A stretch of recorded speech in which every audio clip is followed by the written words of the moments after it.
Dr. Jackson back at you again. So we left off yesterday with that PTSD, that part one. So today I want to continue that conversation. And as I was saying earlier in the short clip, how most of us don't really understand what a lot of these diagnoses are. We'll hear everyone needs a mental health counselor and everyone needs to go do this. So some of us go and then we look and then we Google and we look around and we try to find, come up with reasons and rationales to, how to get this information. And some of it is disinformation. And as I keep pointing out to you guys, this DSM-5 that's right here, the Diagnostic Statistical Manual, this is going to tell you everything, man. Nobody can't tell you about no disorders if they ain't going to this. It's the playbook. So getting back into that post-traumatic stress, and I want to thank some of my friends from the military that called me, some police officers I know that hit me up, telling me that they need some service or they need some more information on that, because this is what this is about, sharing information. So let's get right back to it. And like I said, I could go off the top of my head, but I like to be very accurate and precise with some of the things that I say because I don't want to be misquoted. I would like to be held accountable. So if anybody hears something that, they want to refute, inbox me. So the trauma associated with post-traumatic stress, recurring bad memories. When does a bad memory hit you? Hits you whenever you want, whenever it wants. You could be at great adventures. You could be on your way to family reunion. You could be at the party, in the club. A bad memory or intrusive thought, you can encounter that at any given moment. These bad thoughts bring you back into a moment in time. I hear a lot of people tell me that I'm kind of relatable because, I'm bringing it to a level where they could kind of understand me. But I want to bring you back to two moments in times that could trigger emotions that my family and friends don't even know. It could be a place, it could be a moment, it could be a situation, or it could be a song. Now, unfortunately, I went through a death, we all ain't gonna be here forever, I've learned none of us are immortal. So at one point, my mother passed away. During that funeral, a song that had just came out was R. Kelly, When a Woman Loves, right? That song was basically on repeat. And my mother passed away over 10 years ago. For me, that was tragic. That was trauma. That was my best friend. You know what I'm saying? A near-death experience. So whenever I hear that song, it brings me back to a moment in time.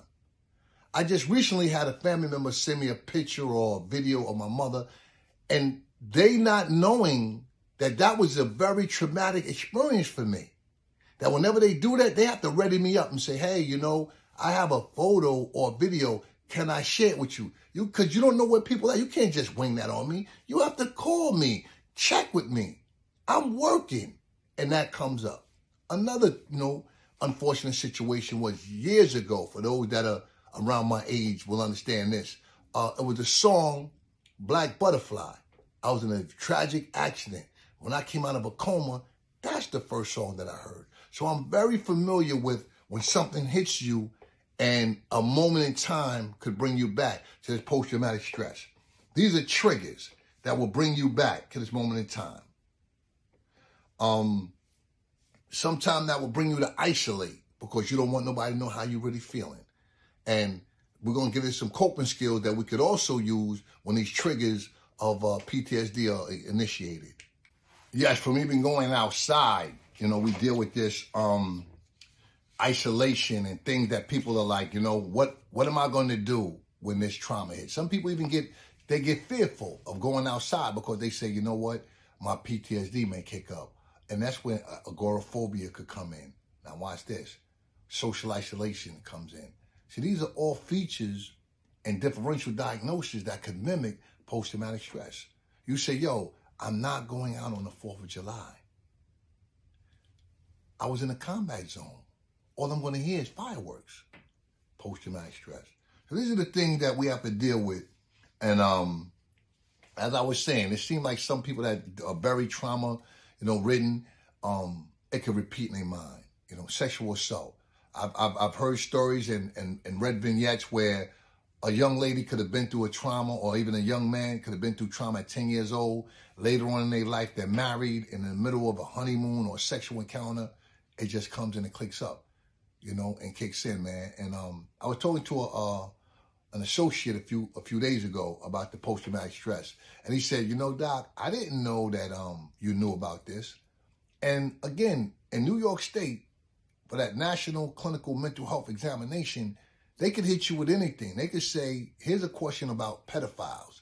Here's a question about anorexia. Here's a question about being intellectually challenged. Here's a question about autism. Here's a question about, a peeping Tom or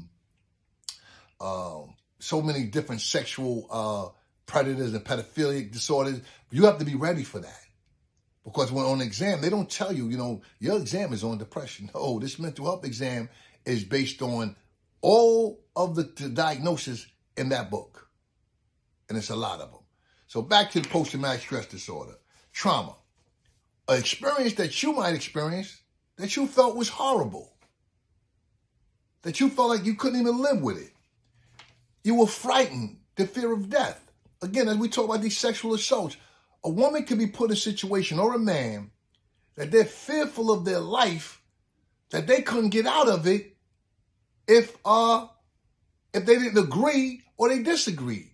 See, again, you can bring it back in your mind, and I have to be candid with this and let this know, because this doesn't happen. This just doesn't happen to women. You go out with somebody, it's little drinks going on. You find yourself in a situation where a sexual assault is getting ready to happen. And now you got to think on your toes. It's many people that have been the victims of that. It's many people that have narrowly escaped. That classifies as post-traumatic stress. And if someone wonders, why don't you go on dates? Why when you get in the car, you got the window down and you don't want to be in no locked places? These are all the criteria and examples of post-traumatic stress that we share.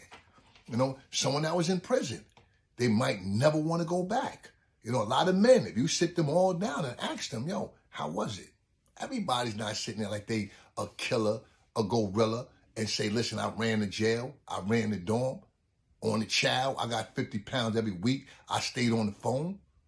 For one, the phone calls kind of get expensive. You know what I'm saying? Not even being able to talk to your loved ones. So who's helping us deal with this post-traumatic stress? You have the first responders that's been there for us. Day one, they come running in. We have police officers. See, the first responders and the police officers, they hands-on, boots on the ground. They're going to come and see exactly what's going on. But then they leave with that trauma.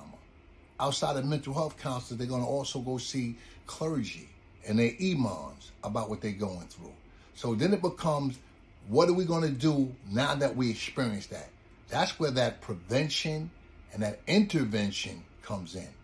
And I watch a lot of podcasts, and I didn't just jump into this. Licensed professional in the state of New York, mental health, with a PhD in clinical research. I never thought that I would have a lane doing this, but as my partners was telling me, man, like, Doc, it's a lot of people that really don't understand and know. So I said, let me bring this to everybody and let them know. The last part, my third part, I'm going to get into the intervention and the prevention with EDMR, with cognitive behavior therapy, CBT. How that once this is identified that we have it, what are we going to do now? This is Dr. Ulysses Jackson, PhD, Part 2, Post-Traumatic Stress Disorders.